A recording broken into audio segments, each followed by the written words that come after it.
La Organización Mundial de la Salud ha declarado una emergencia de salud pública internacional debido a un brote de ébola en la República Democrática del Congo y en Uganda. Ha dejado hasta ahora 350 casos sospechosos y casi un centenar de personas fallecidas, que por supuesto algunas de ellas están por confirmar si fallecieron o no por ébola. El doctor Daniel López Acuña es médico especializado en salud pública, trabaja para la Organización Mundial de la Salud. Doctor López, gracias por estar con nosotros. Un gusto tenerlo aquí en Noticias Caracol. Mucho gusto. Trabajé para la Organización Mundial de la Salud 30 años, pero ya no estoy en la organización, estoy jubilado. Perfecto, gracias por la aclaración, doctor López. ¿En qué consiste este brote de ébola? Expliquémosle a la gente y por qué esta alerta de la Organización Mundial de la Salud. Sí, se han venido produciendo brotes de ébola en distintos países de África, particularmente en la República Democrática del Congo en los últimos años, después de una muy severa epidemia de ébola que hubo en África Occidental, Sierra Leone, Guinea y Liberia en 2014, que causó miles de muertos.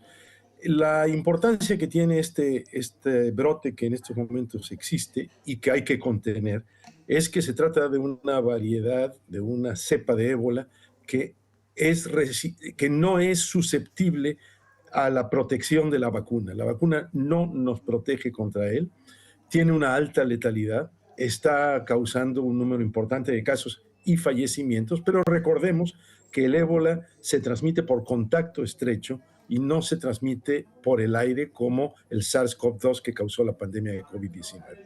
La declaración de una emergencia sanitaria de trascendencia internacional de la OMS es porque afecta a ese triángulo fronterizo de 3 países con gran trasiego migratorio de la República Democrática del Congo, Uganda y Sudán del Sur, porque es importante fortalecer la capacidad sanitaria de esos países que tienen muy poca infraestructura y porque hay que extremar las medidas de vigilancia epidemiológica.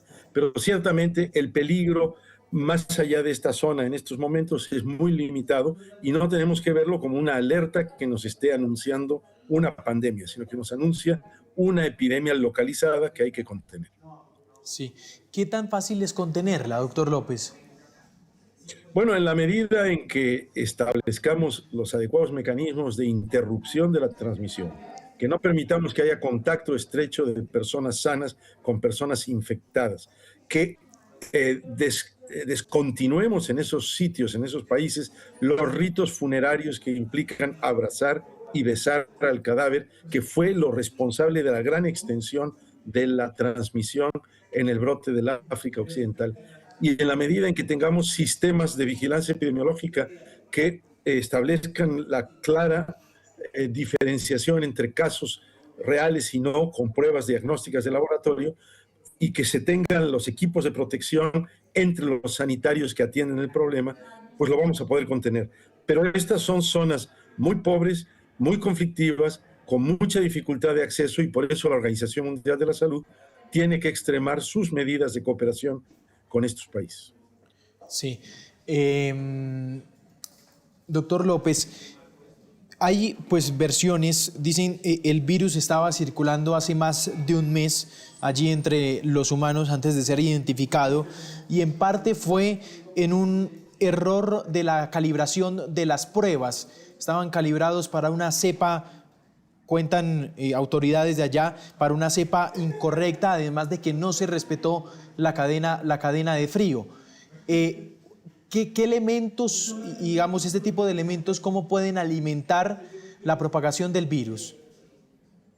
Bueno, en la medida en que tengamos ineficiencia en los operativos de salud pública, fallos en la cadena de frío, fallos en los reactivos diagnósticos, dificultad para contar con los recursos humanos cualificados para el diagnóstico y la vigilancia epidemiológica, y en la medida en que tengamos una gran debilidad de la infraestructura de salud en esas zonas, pues vamos a tener un caldo de cultivo que favorece la expansión del brote epidémico.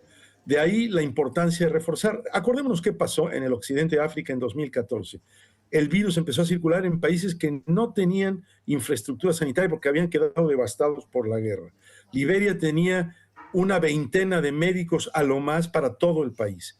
Entonces hubo que hacer un despliegue y una instalación de equipos sanitarios internacionales para reforzar esa capacidad. Bueno, para las personas que hemos estado en la República Democrática del Congo en algún momento, sabemos las dificultades que enfrenta, sobre todo en esas áreas apartadas, para tener una infraestructura básica. Entonces, de ahí la importancia de la cooperación internacional, de la labor de la OMS y de otras agencias para poder fortalecer esta capacidad de respuesta al brote epidémico. Sí. Doctor López, le tengo que preguntar en su vista epidemiológica, ¿usted cómo la ve? Porque es un tema que se ha venido planteando aquí a través de las redes sociales. Epidemiólogos colombianos alertaron sobre este brote de ébola y obviamente apareció el temor de Congo va a disputar la Copa del Mundo y va a ser un rival de Colombia.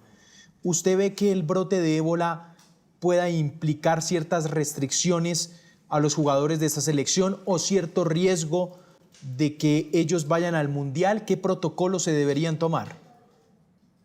Bueno, primero yo creo que el riesgo es bajísimo de que los jugadores de fútbol, que además no están necesariamente en esa zona, que es una de las zonas más apartadas, zona de guerra, zona de explotación minera, de gran pobreza, eso tiene muy poco contacto con los equipos de fútbol.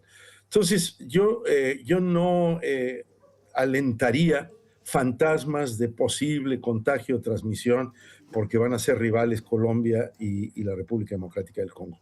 Creo que lo correcto sería que la FIFA estableciese una solicitud al Ministerio de Salud de Congo y a la República del Congo, al gobierno, para que los jugadores antes de salir del país tengan pruebas de laboratorio que muestren que no tienen infección por ébola, que seguramente saldrán negativas. Pero bueno, no está de más el que así se realice. Y por supuesto que si hubiese la mínima sospecha, pues habría que cuarentenar a esas personas, sean los jugadores o sean los equipos de apoyo. Pero en rigor, el riesgo real es ínfimo. Y yo creo que no hay que crear alarmas en ese sentido. Sí. Doctor López, por lo que le escucho, ¿el riesgo del ébola es más, el riesgo letal es más alto? Bueno, el riesgo de ébola, como el de antivirus que vimos hace unas semanas, sí, es muy alto. Alguien que se infecta puede tener una letalidad de 30 a 50%, pero la enfermedad es mucho menos contagiosa que la COVID-19. Es unas 20 veces menos contagiosa porque requiere contacto estrecho con fluidos corporales, no se transmite por el aire. Entonces, estamos en presencia de una enfermedad que puede ser altamente letal, pero no es tan contagiosa. Y lo que hay que hacer es evitar el contagio por el contacto cercano entre la población que está siendo afectada. Pero no tenemos un riesgo de diseminación mundial como la teníamos con la COVID-19. Es el doctor Daniel López Acuña, médico especializado en salud pública, trabajó durante 30 años allí en la Organización Mundial de la Salud. Doctor López, muy amable, gracias por estos segundos. Encantado, mucho gusto.